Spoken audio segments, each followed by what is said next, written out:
the $1,000,000 question is, how do I move the relationship from where it is now to where it ought to be? How do I boost my spousal relationship?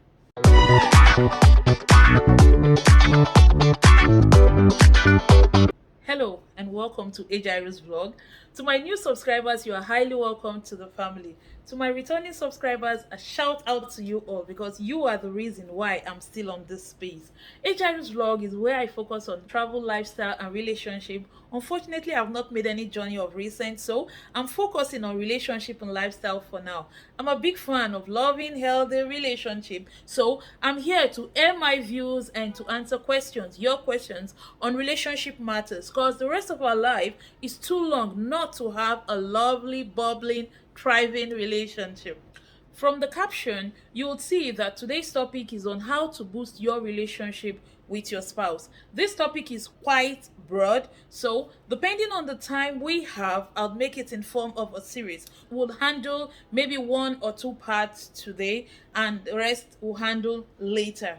So, how would you classify your marital relationship? Great, not so great, good, okay, or my spouse treats me like I'm a second-class citizen, or my spouse doesn't just understand me. Anyways, whatever your case is, the $1,000,000 question is, how do I move the relationship from where it is now to where it ought to be? How do I boost my spousal relationship? It takes two to work on a marital relationship, you and your spouse. The next question is, how do I make my spouse interested to work on our relationship? My candid advice would be to start with yourself. Stop looking at your spouse as a challenge, but pick up the challenge in moving on to the right direction, and trust me, he will catch up. The first step in boosting your marital relationship is working on your communication. Communication cannot be overemphasized. In my last video, I talked a great deal on communication. The link will be in the description below. In case you haven't watched it, just go there and watch it before you continue with this video. Communication, like I said, cannot be overemphasized. So, how do you work on communication in a relationship? 1, you listen to your spouse. Take your spouse's consent seriously. Do not invalidate them or take them for granted. Maybe on the basis that you have been together for a long time, so it's no big deal. It's never a big deal till it becomes a big deal. Make it a duty to address your partner's needs, your partner's concern, put in the effort and work together to find a compromise. Someone said, when conflict arises in a relationship, agreement is not the goal, resolution is. Agreement is a temporary ceasefire that defers the issue to another time, but resolution has finality. It ensures peace and tranquility over a long period of time. Resolution does not require agreement, but compromise. Sometimes compromise can be difficult, especially when tempos are high, but then it's being right for a minute worth the strain that an argument may put on your relationship in the long run. Argument is not a competition that needs to be won.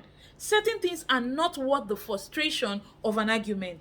Learn to let go of things that aren't worth fighting for. Set aside your needs, especially your needs to be right, and keep in mind that you and your spouse are on the same team and not on different things. In addition to listening to your spouse, I also want to add speaking to your spouse. This is for the ladies, my sisters, my friends. Our husbands are not mind readers. Let's learn to tell them what we want, what we don't want, and what we expect them to do for us. So marital conflict will end if we just do this. I remember when I just got married and I had the air of, permit me to say, the strength of the Proverb 31 woman. I'll do every chore at home, couple with my responsibilities at work. I just felt I was well able and should be virtuous. Even when it was clear I needed help in certain areas, I never asked. And my second self, being so much introverted, felt, okay, I was doing it, I was well able, shaving at me, they show strength now. So, couple of months down the marriage, coupled with adjustment, misunderstandings, I found myself worrying and vexing within me. I felt, why can't he just take out the trash? Or why can't he help me to do this? Why can't he clean the bathroom? Can't he just do something for me? Can't he help me do this? Can't he help me do that? No. Rather, yes, he can. If I could have just asked him. Some of you ladies may be like me, who don't like asking for help, who doesn't want to bother somebody. May you receive grace for that. I had to unlearn and relearn the act of communicating my thoughts, my needs, my wants with my husbandman. 2, spend quality time with each other. Create a time completely for your spouse, exclusively for your spouse, where you enjoy each other's presence, your company. Doing this at least once a week is a good start.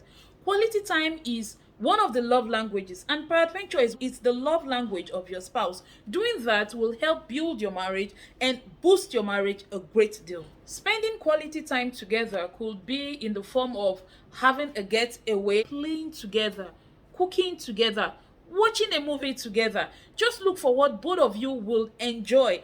These are ways you can spend quality times together with your spouse. But most importantly, what you treasure, you create time for. If you treasure your spouse, no matter how tight your schedule is, you can always create time for your spouse. The most important thing you have to remember is, do not wait for an occasion, a special occasion, to spend quality time with your spouse. Show love, even if it's within a small little window, and see your partner's face beam up with a smile. One more thing before I leave this point. Spending quality time, or the person who should take the initiative on all this, doesn't necessarily have to be the husband. As a wife, you can do that. You can take the initiative. Try to work on your marriage. Try to boost your marriage. Try to create avenues for spending quality time. It does not necessarily need to be the husband who takes the lead on things like this.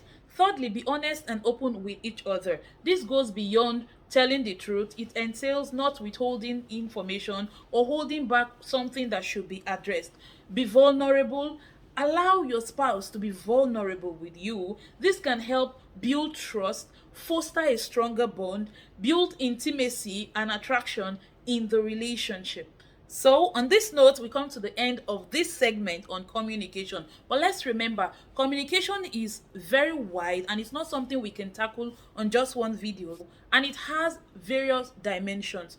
Now, on our second video, we'll be talking on rekindling romance.